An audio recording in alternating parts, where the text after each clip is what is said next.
Hello, and thank you all for joining today's webinar, 5 Tips for Building an Effective Lead Nurturing Strategy. My name is Sarah, and I will be moderating today's session alongside our presenters.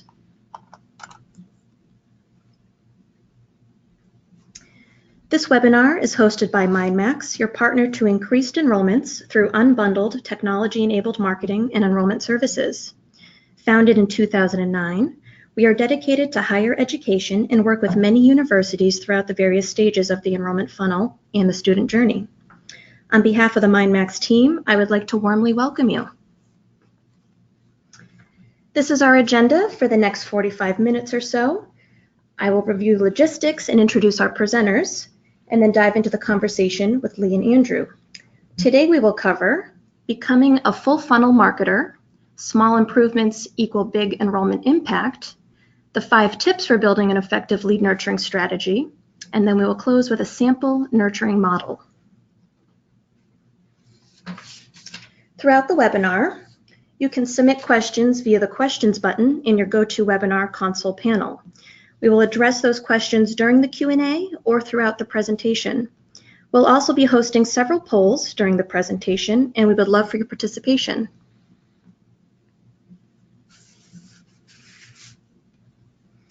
I would now like to turn the presentation over to Lee and Andrew to lead us in our discussion.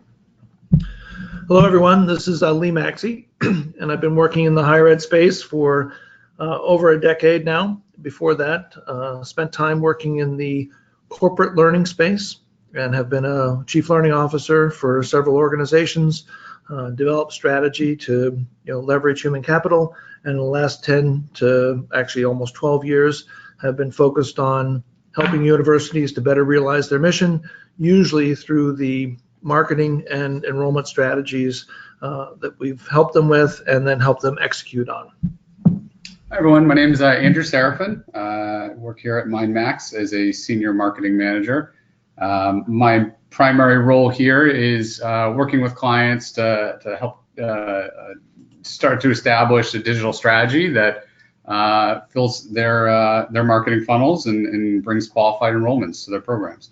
Prior to this, I've worked at a few different universities, higher ed agencies, and the music industry. So I have a pretty somewhat diverse background and really like working with the clients to try to help them kind of achieve their overall enrollment goals. Great. So our focus today is going to be looking at a full funnel and calling it becoming a full funnel marketer. And so we use the funnel as our organizing graphic.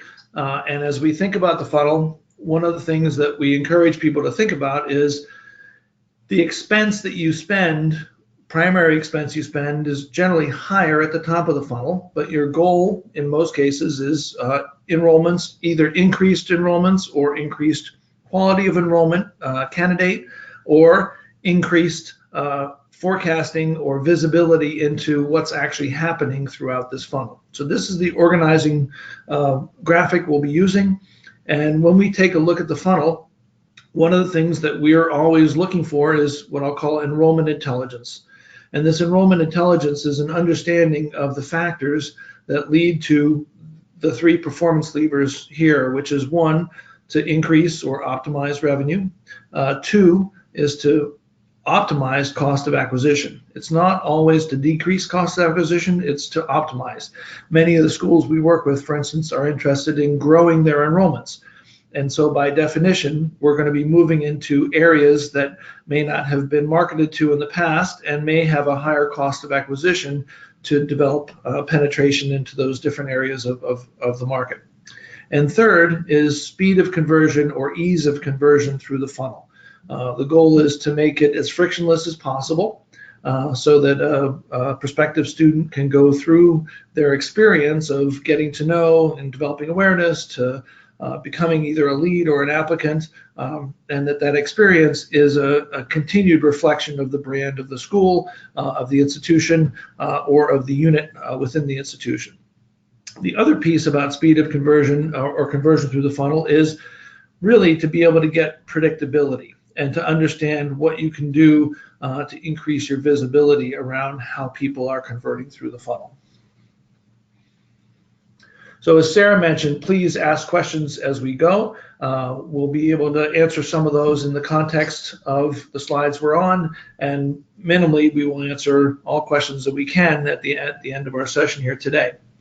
So this is an enrollment funnel with some costs associated or value associated with different stages of the funnel. So this first or the bottom of this funnel is using the given of 3,400 students for this non-credit certificate, and the cost of this non-credit certificate is $3,500. So those are the two givens that we're starting with to create this funnel. Then as we go up the funnel in the green area, those are actual numbers of a specific organization that we work with on this specific certificate, and those are the actual conversion numbers from one stage of the funnel to the next. And so in looking at that conversion percentage, this is not suggesting any improvement in conversion percentage. If you go up to the top left, where we're looking at the suspects or web traffic at approximately 1 million plus a year, at these conversion percentages, the value of each new visitor to the site is $12. And so to get a value of $12, you obviously, as I mentioned, the most expensive thing to do is get traffic to your site. So that would be very expensive to get 1 million visitors to your site, as you can easily imagine, if they were all coming through a paid channel. So in this case, you'd want to get as much as you can. In almost every case, you want to get as much as you can through organic or other channels. But the part that I want to talk about here is the delta value if 100% of that web traffic converted to leads. So what that would mean is that 100% of the million visitors became leads, you then have 1 million leads. And if you look on the right-hand side in the pink box, the delta value, if that were to happen, would be $500 million. We obviously know that is never going to happen, and that's not realistic. But to give perspective in terms of magnitude, the delta value from that first stage to the second stage is $500 million. But more importantly, if we go back over to the left side and take a look at the value for each lead, or sorry, each visitor to the site that does become a lead, the value in the current proportions is $600. So that's a pretty significant delta for each person you get to become a lead, which is one of the reasons why marketers and recruiters are so focused on lead acquisition. They really want to try and they measure, how many leads that people are able to generate. Now, at this ratio of 20,000 leads becoming 7,000 applicants, that's a reasonably good ratio. If you were going to significantly increase the number of leads, that proportion is probably going to get worse. So you're not going to have that same 35% conversion to applicants. Now, as you look going from lead to applicant in this current ratio of 35%, that delta is quite significant. On the left-hand side, each of those applicants, because after they become applicants, it's almost a straight line down to admitted. So there's not that much of a delta. But each of those applicants in the current model is worth $1,700. And the delta value, if all 20,000 leads converted to applicants, would be $14 million. Again, a very large number, not ever going to happen, but to give an idea of magnitude, that's very significant. So as we take a look at two areas to focus on in this model, one would be, how can I get more people to go from traffic to lead? And some people, many people, the number for graduate programs now has suggested that 70 to 75% of people never become a lead. They go directly from visitor to applicant. And they do that over a period of months, and they do that over a period of visits, but they never stop in at the lead section of this funnel. So this is not a straight line that everybody goes through, becomes a lead, and then becomes an applicant. But that delta from the traffic or lead to the applicant is quite significant.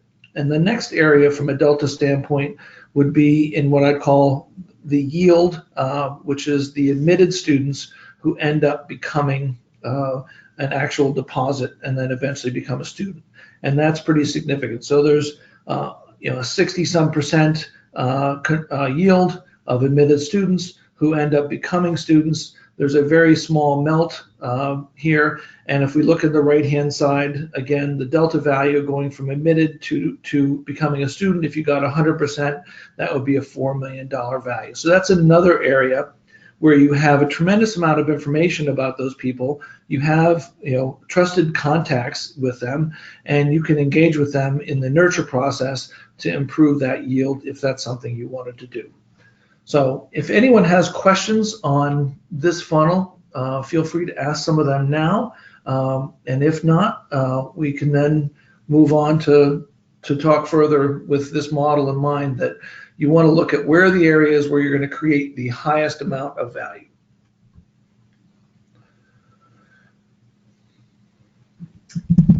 All right, at this time, we're going to take a poll. And let me launch the poll here. So we really just wanted to find out from all of you that are tuned in right now why the webinar is important to you guys. We always like to get a finger on the pulse as far as why you're logging in and what some of your issues are. So hopefully we can address some of them today. This session is on lead nurture specifically, but if you have other questions about problem areas in your funnel, please feel free to address them at any point. So this question is, why is this webinar important to you? One reason, which we get pretty frequently, is we don't have good data to determine funnel numbers, a very common issue in the higher ed space. The second answer that you can log in here is to learn which tactics impact conversion rates and enrollments. And then third is we want to know what is new. And then fourth is other, but if you could choose one of the top three, that would be phenomenal. All right, it looks like we have a good number submitted, so I'll close the poll and share results. Okay, so goal that most of you seem to have are which tactics can make a difference on conversion.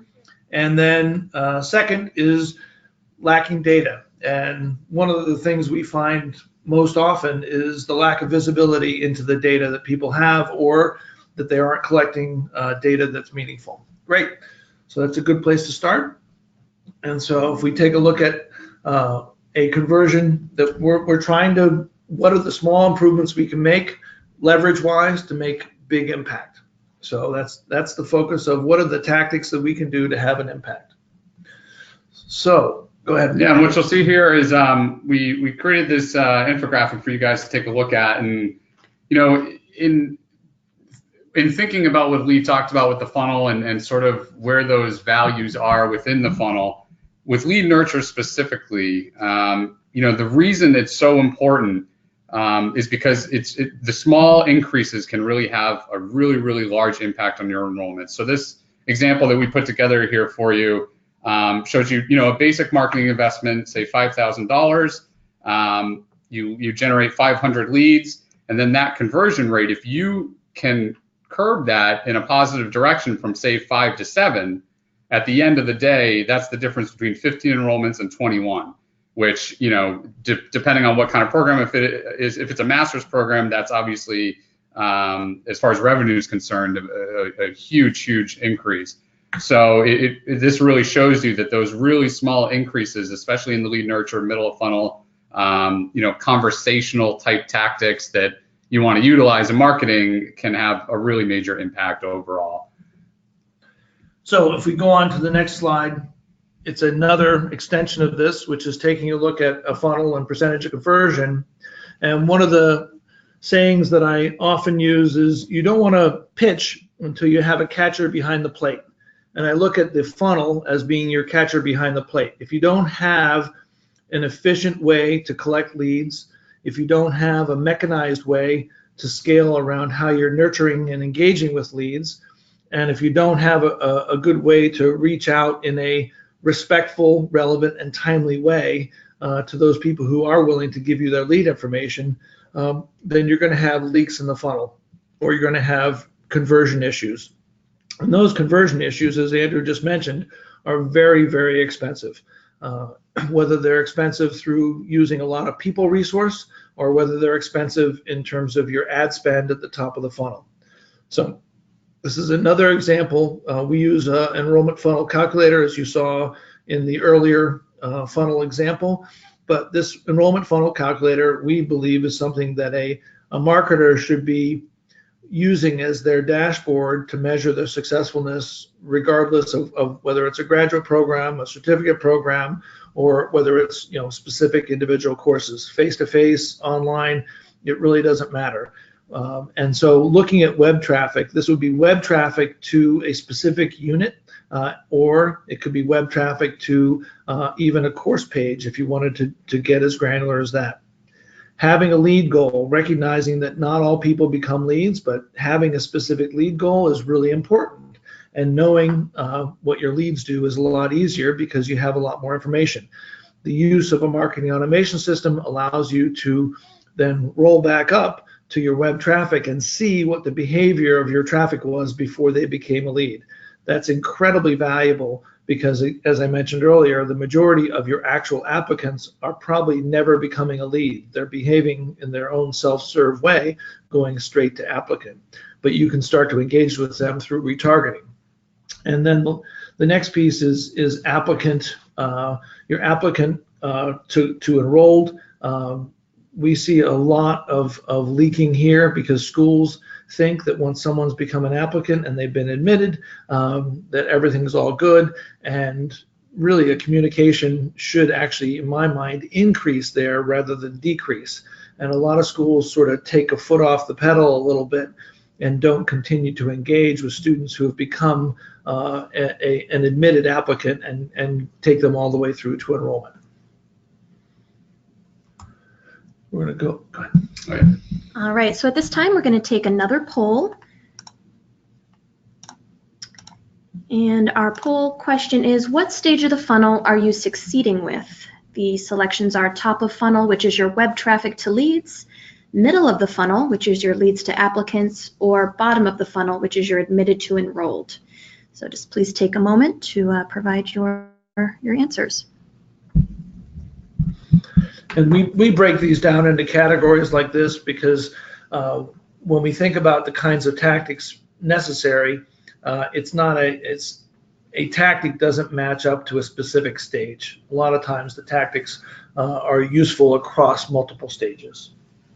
So let's see what we have for. Even across the board. It's funny because I was about to chime in and say every school has their weak point, and I think this somewhat shows that some people really do struggle with the bottom of the funnel. They don't know how to push people through, to submit that deposit or to take that next step and actually start to enroll. And other schools really just struggle with, just producing organic web traffic, just trying to generate enough buzz for their university, for their brand, for specific programs to have people just organically land on that page. So, we at MindMax, we really do like to try to address all of these things at once as much as physically possible. So it's interesting to see that across the board, somewhat even issues. So we have another poll, is that right? We do. So on the flip side of that, we'd like to ask, what stage of the funnel are you experiencing challenges? And the same following multiple choice for that.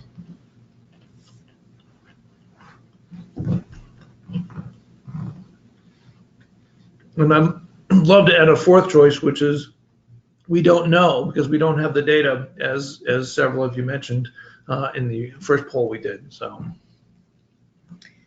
All right, looks like we've all submitted, so we'll close the poll. Pretty similar. Yeah. Okay. So middle of the funnel, that's something that you have a lot of control over because you have that lead information and you can engage with them through many, many channels, which is great. Yeah, and it's a perfect segue into some of the tips that we're going to talk about here today for you guys. Lead nurture is it's a very unique and challenging thing for a lot of schools to kind of wrap their heads around. There's so many different ways to do things. There's different ways to segment. There's different types of content that you can provide, and it can be very, very overwhelming. And we've all had positions or jobs in marketing where you have to come in and just define how you're going to strategize, how you're going to segment, and what you're going to do to try to impact enrollment. And it can be very, very overwhelming. So we're here to help, and we're going to go through some tips for you guys. So overall, why is it important, right? Some of you may be asking that. Hopefully you're not, but you may be. The nurture sequence is pretty invaluable to your business, mostly because once it's up and running, it'll automatically care for all the people that are interested. Now, assuming that all the people that are coming in your funnel are qualified and you're targeting the right people in all your marketing tactics, not always the case, obviously, but the hope is that you are, and you're targeting the right folks in all your paid media, and that part of the job is done. We're assuming that in this case.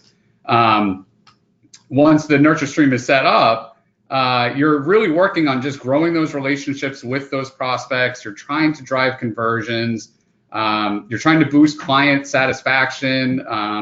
And honestly, you're trying to save yourself by having this be automatic and something that you don't have to handle day to day. You're trying to save yourself a lot of time.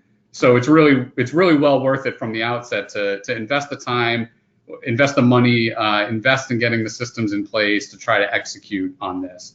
So what we're going to go over in this portion of the webinar is segmentation and sequencing, why they matter. We're going to talk about content and why content is king. We'll talk about measuring the success of your nurturing efforts. And not all programs are created equal. We'll talk about the different types of programs you may be trying to implement nurturing sequences for, how they may be different, what some of the challenges might be, and then also implementing one-to-one outreach, which we'll also elaborate on. So to make your sequence as effective as possible, you really need to kind of tailor it to your prospects. That's kind of where you need to put your mindset when you're starting to put all this strategy together. Some things to consider, where are they in the decision-making process, right? When you're talking about segmenting an audience, you're not going to talk to a person who just filled out a lead form in the same way that you're going to talk to somebody who already is about to submit a deposit, right? So you have to have those different conversations. So from a segmenting standpoint, we want to speak differently to the audiences and customize there as much as we can. How much do they know about your institution? Do they know about your university as a whole? Try to answer, what information do they need at that stage? You really need to find kind of a balance between highlighting key differentiators of your university or institution, but not telling them what they already know. So there's a really delicate balance there that you're really trying to deliver them that information that makes them think and say, oh, that's interesting.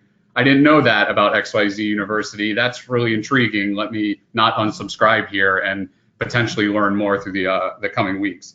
Another thing is what's their program of interest? Now this is hugely valuable, mostly because this is a place where you really branch off as far as segmenting is concerned, and you start to talk to people very specifically about their interests. If they express interest in, say, criminal justice, you have a good idea of what maybe their background is. You have a good idea of what their goals are. You have a good idea of what their aspirations are. So speak to those things in the lead nurture sequence. If it has to do with monetary value, or it has to do with fighting crime because they're, say, good people and they really want to make a difference in the world, then talk about how they can make a difference in the world with the program.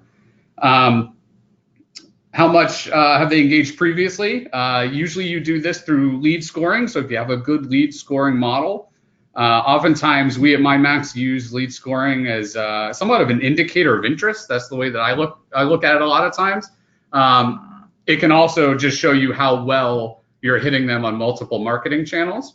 But really, it's if they keep engaging with you, that's a very sneaky way of knowing that your brand is resonating with them, your messaging is resonating with them, you're doing something right.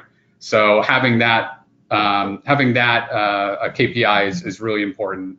And then based on all of that information that I just provided, you segment appropriately based on all of that. Now, some of you may not have a lot of that information. Some of you may have all of it and more. Depending on your situation, that's how you have to kind of segment out and customize. And obviously, the more customization, the better, right? The more that you can speak to their individual needs, the more likely they are to enroll and continue to express interest. Another thing, to create custom sequences is something that you'll want to do for each of those segments, as I said, based on how the audience is segmented. So, like I said, super important. If the content is relevant and the timing is appropriate, feel free to engage with people on that level. Demonstrate your value. Showcase your differentiators. Right. Address the fears. Make your pitch. Don't be afraid to this is your time to stick your chest out and say, this is what makes us unique. This is how you're going to challenge yourself at this university. This is how you fit in. Address the things that you think are going to motivate them to enroll. So it could be anything from the value of your community. It could be finances. It could be the ROI on the degree. When they spend X amount of thousands of dollars, what's their increase in salary after that? I mean, that's really important information for a lot of people, considering a big motivator is finances. Lastly, for lead nurturing, consider the cadences of your emails. So how often do you want to engage with each segment? If they just filled out a lead form, probably not the best idea to engage with them on a daily basis through email. It's a little aggressive. So you have to kind of fine tune that, look at some of the metrics to make sure you're not overexposing them to your brand, but also not being forgotten. It's another delicate balance that you have to play with lead nurture. We'll go on to the next slide here. So some of the things, content is king. That's somewhat of a cliche, but it's something that we can't hammer home enough as far as the deliverables that they're getting. You want to make sure that you have a point and that you're concise.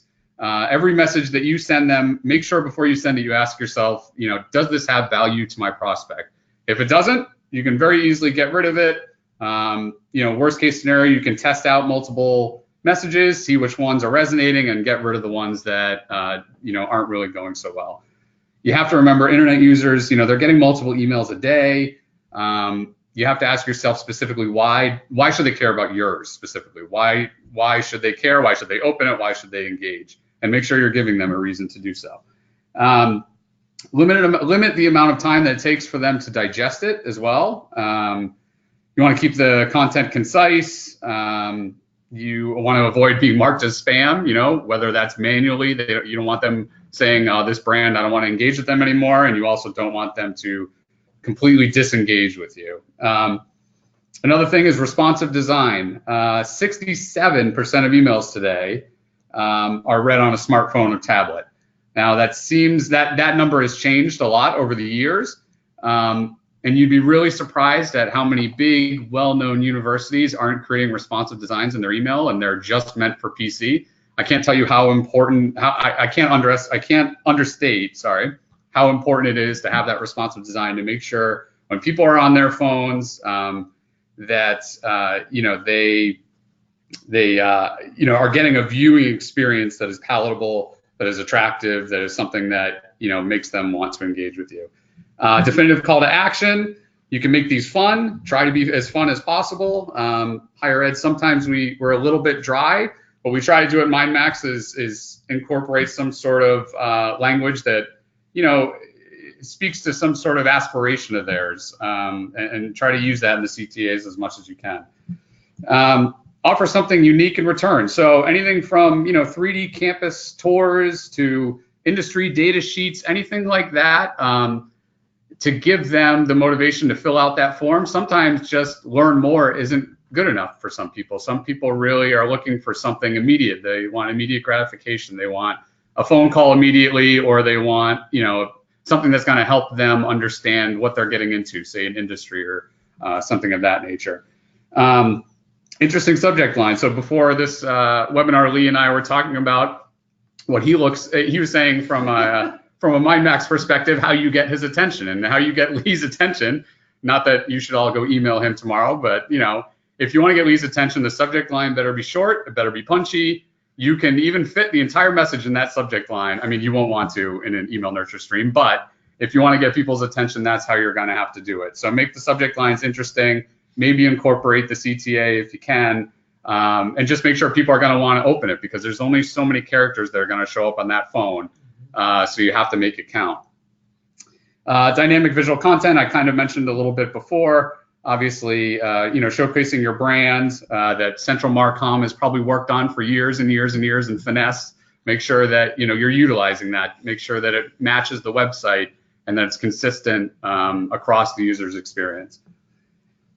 And just to summarize what Andrew's been talking about, one of the things, the three things we think about as sort of watchwords for this is make your content relevant. So by segmenting, you know a little bit more about what matters to the audience. So making it relevant, being respectful in your cadence and your approach is really important, especially if you're talking about a graduate program. These people are all people who can read. They've got a bachelor's. They're intelligent and generally well read, but make it respectful. And part of respectful is not using gated, squeeze pages.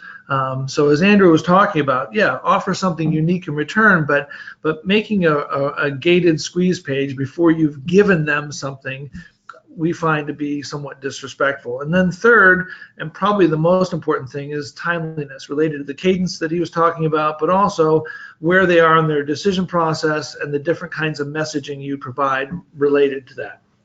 And as he's going to talk about next is, how do you measure? And that's the important part of what we're going to talk about next. Yeah. So, basically when you guys are in, your platforms looking at your emails, there's a few really key things to look at, and they all kind of tell a different story, right? So email open rate, it's kind of the out of the box KPI that email marketers are looking at. In 2008, the open rate for education was actually 34%. So if some of you guys want to mark that down and go check some of your emails, that'll give you a really quick indication of whether, whether your email nurture streams are effective or not. Now, granted, take it with a grain of salt, depending on what's in the content, depending on your subject line, as I had mentioned, that'll definitely vary your open rate. So 34%, write that down. This metric, can also kind of tell you if you're targeting the right audience with the right message, right? So if one of those things is off, that rate is going to be a little bit lower than 34%. And a lot of that goes back to some of our original slides about segmentation, about content and making sure that you have the right message to the right group of people. Email engagement rate, which is link clicks, that's basically clicks within the email itself. If you do have links in the email, this will kind of help you understand if those links are bringing value to the prospect's experience. So if you have a link out to, an admissions page that has application deadlines or something like that, if you're getting high clicks on some of those things, that tells the story to you that the people that are in this nurture stream have an appetite for that information. So if if they have an appetite for that information, that's a perfect indicator that you should provide that to them somewhere in the nurture stream or in some of your marketing tactics. Unsubscribe rate, typically in the industry, it's around 0.50%. If your number's significantly higher than this, you may want to reevaluate a little bit. But the unsubscribes are caused by increased frequency, poor messaging, ineffective offers, any of those things under that umbrella. This is kind of a tricky KPI. This is kind of a tricky metric to look at, because for unsubscribes, it's really tough to know exactly why they did it unless you poll them afterwards and say, hey, what was the problem? How come you're not interested in the degree program? You won't really know. So the way that I try to look at this and encourage you guys to look at it is look at the unsubscribe rate, look at what campaign they're in. Look at what the content is, try to find maybe they're unsubscribing up to the third email and maybe the third email is a little too aggressive. You kind of have to draw conclusions there as much as you can without being too presumptuous. So it's somewhat of a challenge, but look at that. Lead to application conversion rate. This can be a great measuring stick for lead nurture. It shows how successfully they've been engaged with from becoming a lead to an applicant. And like Lee was mentioning earlier, that middle of funnel can be really tricky, and if you have the lead to application conversion rate, it's a phenomenal number to have. You'll have a good idea of what people's experience is in that mid funnel with your university. Time to conversion application rate. Obviously, this is super important for us in the higher ed industry. It's rare and very difficult to have this data. I want to preface preface this number with that information. But if you do have it, it can be a really great indicator of how long the nurture stream should be. So, if they come in as as a lead in April and say they sign up in October or November, you've got roughly a 6-month process. So, make sure that your lead nurture stream for that audience specifically is roughly about 6 months. And, you start off the nurturing sequence on kind of the softer side, and you inform them about your university, and, progressively go on from there. Web traffic driven by emails. So if you have an impactful website and you're driving people there through the emails, this can be a nice indicator to see how many people are coming from email and exploring more. This is kind of the metric that you look at if you want to determine how effective your emails are, but also how much they really kind of wet the palate and make people want to go to that website to kind of learn other pieces about the university. And then finally, lead scores. As I always say, progression shows success. So, if you see people that are coming in with a low lead score at the top of the funnel, and you've got massive amounts of people that are just at that low level, that means you have some work to do in the next few phases. So, Great. And just a reminder to people, on the right-hand side, you have an opportunity to ask questions. You just type them into the question box so we can see the questions as we're going. So if you take a second to add any questions that you have at this point, and we'll either answer them now or at the end of our session, before we go now to another poll.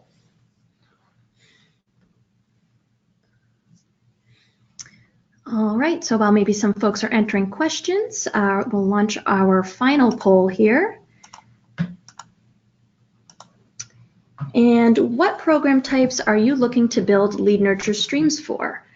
And the answers we have are non-credit certificate courses, graduate certificates, master's degree programs, or undergraduate programs, or summer sessions. And if you don't have exact fits, put in whatever's closest. Okay. All right, we'll close the poll and look at our results. So this is interesting. So a lot of people with non-credit certificates or courses, and then graduate programs. So there's a big difference in how you would approach each of these, and specifically around timing, but also in terms of some motivation. So as we look at when we look at the consideration period of time that someone would take for a non-credit certificate course, we generally think of if you pardon the term, a buying cycle of approximately 1 to 3 months. So the non-credit programs that we market and recruit for, we can generally see the bulk of people who choose to enroll are making that decision in actually 0 days to 3 months. And one of the reasons is the price point. So the price point for a non-credit certificate is generally somewhere between $2,000 and $5,000. The consideration phase for a graduate certificate, often, these are 12 credits to 18 credits. They're $10,000 to 20-some thousand dollars. They're much more expensive, but often graduate certificates are very aligned to something going on in someone's work life. They're looking for a specific certificate, so even though it's a higher price point, they're clear about their motivation, and usually it involves some kind of a third party who's helping to fund that. Could be an employer or something like that, which then increases the amount of time from a consideration cycle. And also, it requires a larger and longer time commitment by the student. So they have to make sure that they're able to do that. And often it's offered in a semester schedule. So they might be interested in doing it, but the next time it's offered could be 4 months away. So that's going to have a longer period of time. And then a graduate degree, generally 6 to 18 months, but it can be as long as several years. People can have decided that they want to take a certain degree program, and they just may not be able to fit it into their schedule. And timing of things we find to be one of the biggest issues with an adult student is when does it actually fit into their schedule. So your email sequencing, for a graduate program should not be a frenzied go, go, go, enroll now if you know that people are going to have to decide over a long period of time. I'll never forget, I was working on a program for Fidelity back in the mid-90s where we created a CD-ROM education program on how to select funds for your 401k and why you would basically select a diverse portfolio. And one of the challenges that they had back in the 90s is they would go into these cafeteria meetings and get people to get all frothed up about doing something on a 401k, but they couldn't make a decision because their spouse wasn't in the room. So with this CD-ROM, they were able to distribute these CD-ROM programs, and people were able to take them home with them and make a decision in their living room or wherever their computer was with their spouse, and their enrollment rates went sky high. And even more interestingly, the diversity of their portfolios were very significantly higher than if they had just selected in the cafeteria, just having had that presentation. So again, as someone's collecting information for a master's, they're looking for a lot of information potentially before they make a decision. And it has to match with their schedule. It also has to match with their goals and so forth. So there's a lot that goes into that. So you want the content and the cadence to be mapped to that. And then deciding when to do that one-to-one outreach. And, and I look at this as if you have a hammer, you're looking for a nail. So if people have capability to do one-to-one outreach, they tend to do it. And it may not be the right thing to do. So we get requests for proposals sometimes, and I've seen some of them that have just been mind-boggling, where we have an elite university with graduate programs, and they want to have 6 phone calls, outbound calls, in the first 90 days. Well, making 6 outbound phone calls in the first 90 days, in my mind, is moving towards the abuse line. I mean, you don't want it. It's not a college in your pajamas kind of school. It was an elite school, and there's no reason to be making that many outbound phone calls to someone who has given you their lead information. So it's also very expensive to do this, both on your own internal end, but also I'll call it the capital, the goodwill capital that you have with your prospective student. So our suggestion is to take that rifle shot approach rather than that shotgun approach to that stage. And then lastly, automation, in my mind, is the biggest lever to change how you choose to do your one-to-one contacts. If you have a very well-designed automation approach, you can be very specific about when and why and what you do in these outbound calls. So that would be a key to that. And speaking of automation, goes back to one of our original points with nurturing model. I mean, setting this up properly from the beginning, as I said, is so important, because it's not something that you necessarily have to go back to. You have to keep your eye on it. You have to make sure the content is updated. You have to make sure your segments are updated, things like that. But once you set a good nurturing model, you're in a good space, excuse me, to continually engage with these folks. So what I did here on the next slide is I just drew out a little bit of kind of what the goals are in each funnel. Now this is super generic, and it's probably it's very high level. This isn't necessarily enrollment specific, but each marketing funnel is different. And in higher ed, in higher ed, the top of funnel, basically the goal is going to be to become familiar with the brand, right? We talked about that earlier. You need to establish trust between the institution and the student. The prospect interest at the top of funnel is low to mid-level at best. The brand awareness is potentially they have some knowledge, but it's always safer to assume they have none at the top of the funnel. At the top of the funnel, the way that you want to address folks in lead nurture is to make sure that they have an understanding of high level, what you offer, what you bring to the table, what culture is like, Some of the content themes can be, what makes the school unique? What is the experience like for me? If I'm an international student, what's it going to be like when I get on campus? What is there to do in that area? Am I safe? Things like that. Students top of funnel are thinking, how do I fit in? What is there for me? So those are some themes that you can use at the top of the funnel that might be helpful. Middle of funnel, the goal is to get the prospect to take the next step. This is where it's a good place to start asking what their program of interest is and segmenting out in that way. The prospect's interest, mid-level, usually in middle of funnel. Their brand awareness is they're familiar, but they need a little more persuasive messaging. So content theme ideas there are, FAQs, testimonials, industry data, program-specific information, application information. You can go in a lot of different directions. The middle funnel is really, really important for segmentation. Bottom of funnel, the goal is to get an application complete or have them enroll. They have a mid to high level interest at that stage. The prospect should be pretty familiar with the brand and should be somewhat close to applying or enrolling. And then, content themes there are pretty self-explanatory in higher ed. You think about next steps, think about deadline reminders. And as Lee had mentioned, that's a really great place for one-to-one contact. Usually the list is whittled down to a smaller amount, so you're not using as many resources on those phone calls. That's a good place to launch one-to-one. Next slide. So this is another thing that we've drawn out for you guys here, a little infographic. This shows you, just from a high level, something that you can do with your lead nurture streams.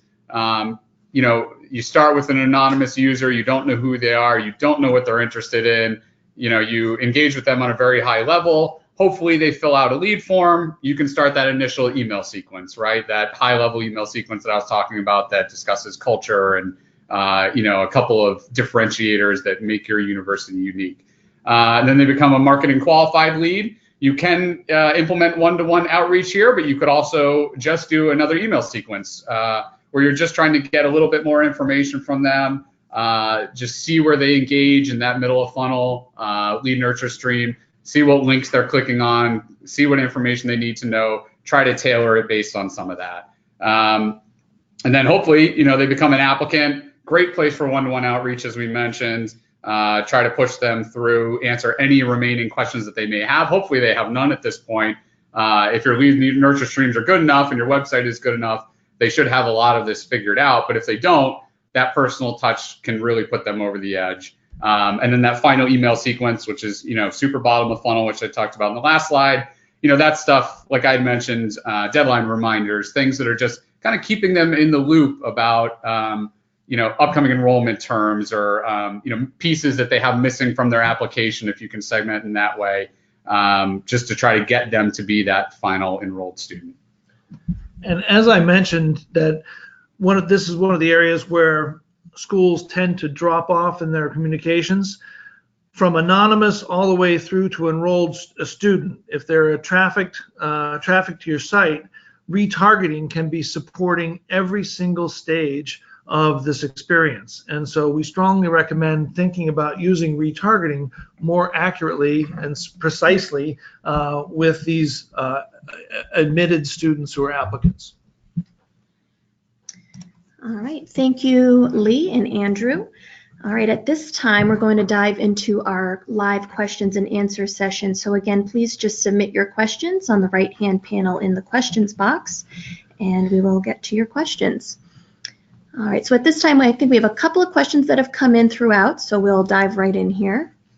The first one that came in here is you talk about how email content is important in your lead nurture strategy.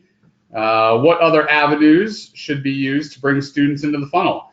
It's a great question, and I know it goes back to the original poll question that we had about certain tactics that can bring people into the funnel. And that top of funnel, when we talk about that, is really based on web traffic, right? So what you're trying to drive is more people to that website. Hopefully the website is good and it resonates with the audience, but what can you do to get people to that stage? So the easy short answer for this is, there's a lot of digital strategies. They're really, really effective. Paid search is very effective. Facebook, depending on the program, can be very effective. Another very effective but high, or it requires a lot of manpower, is an SEO strategy. So, writing blog content that's relevant to your program and trying to drive organic searches to your pages to, learn more about the industry, learn more about what the industry trends are, what's going on in cybersecurity, what's going on in criminal justice. And, that's a really great way to, reach people in a way that doesn't seem aggressive. For the people that don't like to be advertised to, who aren't going to necessarily click on a Facebook ad, those people are, especially in higher ed, they're curious and they're interested in things. So, they're very frequently going on Google, going on Yahoo and saying, what are people doing with a criminal justice career? And if you can answer those questions and say like blog content or something like that, you can increase, the brand awareness because you're taking them to your site. You can increase their knowledge about the industry or the program that you're presenting. And then you also increase the web traffic, which obviously can, if you have forms set up on the page that can, they can fill out those forms, request more information. Next thing you know, they're in the lead nurture sequence and, they're going through the process that we're talking about today. So yeah, there's a lot of different ways you can go with that. I know we're going to lay out some contact information at the end of this seminar. And if you guys have questions about how you can have more of an impact there at the top of the funnel, please feel free to reach out to Lee or myself. Okay, a second question is, can you give a case example of using lead scoring to determine funnel stage? So yes, so we use lead scoring in almost every case that we can. I'll give two specific examples.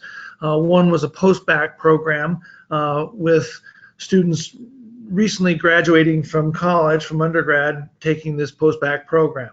And by looking at the traffic on the site was very low, except there were very different behaviors in terms of traffic on the site. So there was traffic on the site that was, short term, and then occasionally leads were filled out, but in many cases they weren't. And then there was traffic where someone would spend a significant amount of time on the site and then fill out a lead form. And those people turned out to be the advisors at the undergrad institutions who were recommending whether students should take a program or not. And what it led to is it led to us completely changing our approach to going to market. The school actually knew that the advisors were significant influencers, but the advisors needed to have their own, I'll call it, section on the site, and needed more significant, almost business development, like a B2B outreach or a channel approach to engaging with them, separate than the B2C approach with prospective students. So that's one specific example. Another is with international students. International students behaving on a site for a program in the United States and not making it to not even making it to the page on the site or the section of the site that was specifically for international programs. One of the reasons for that we identified over time was the tab on the site said international programs, and they thought that meant programs for people in the United States to go to other countries. So changing that to international students helped get more people to that page. The second thing, well, the first thing we did actually was to recognize 80% of those international students weren't making it to that page. We actually retargeted them in a very significant rate to get them to the page. And then even within the page, depending on the type of section of the site that they went to, we changed our retargeting campaign. And then the retargeting campaign leading to leads through live chat. And live chat, we find as an augmenting lead capture device, enables us generally to capture somewhere between 40 or 50% of our leads are captured through live chat. Those live chat engagements have turned out to convert at a rate similar to an inbound phone call. So we were able to provide a much higher lead scoring value to live chat than we originally thought because of measuring how people converted from live chat all the way through to enrollment. Next question is, what can I do to implement one-to-one outreach if I don't have a large admissions or enrollment staff? I'm joking here. Hire MindMax. So no, I'm kidding. I'm kidding. So, but no, in all seriousness, look at what kind of augmentation you can provide to your staff. So one is, you have a student population in every school. So is this something you do with student workers? Is this something you do with alumni? Or is this something you do with an outside partner? Those would be ways to increase your capability. But before you did that, I would encourage you to decide how much outreach is really necessary and be really efficient with choosing when to go to one-to-one outreach. So what I mean by that is that it's back to that lead scoring. If you're able to lead score, then you're able to say, I have 20 phone calls I can make outbound with the one part-time admissions person I have 100 leads, and you'll know which 20 out of those 100 are the first calls that should be made. And so that's where I would start, is understanding your data about whether someone is a timely call or not. And it's not necessarily level of interest, it's more around timing. And as you get more data around the timing of things, you can be more efficient in terms of when you make your outbound calls. So go ahead, Sarah.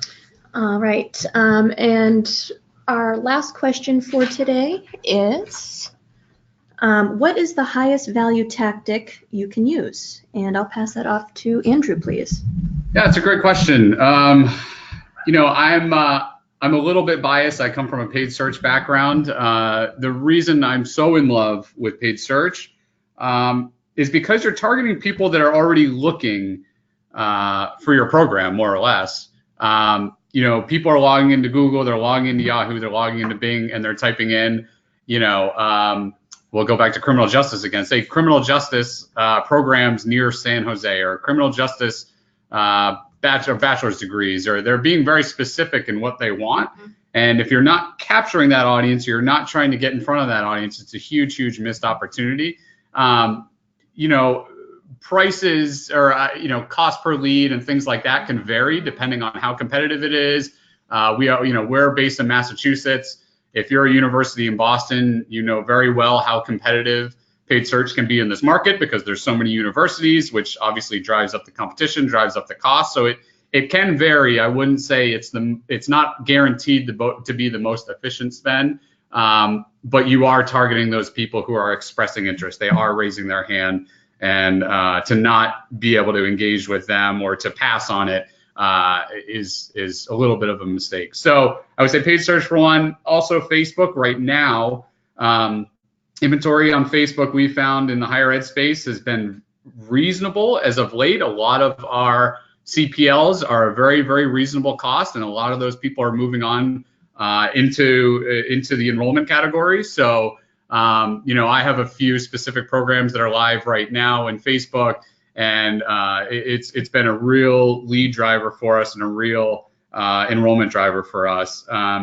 Facebook has recently amped up the frequency of the ads. If you guys have been on Facebook recently, you'll see that every, I want to say, third or fourth post is an advertisement. It didn't used to be that way, but that's becoming more and more of a strategy on their business development end to increase the frequency of the ads, especially on Instagram, which they also own that platform. So I would say to test out Facebook. If you are really smart about the areas that you target. And what I mean by that is, if you're, a small university or a community college, don't advertise on the other side of the country. Just really own your local demographic. And if that goes really well, then you can expand from there. So, use Facebook as much as you can. It's very cost effective if that's what you're looking for.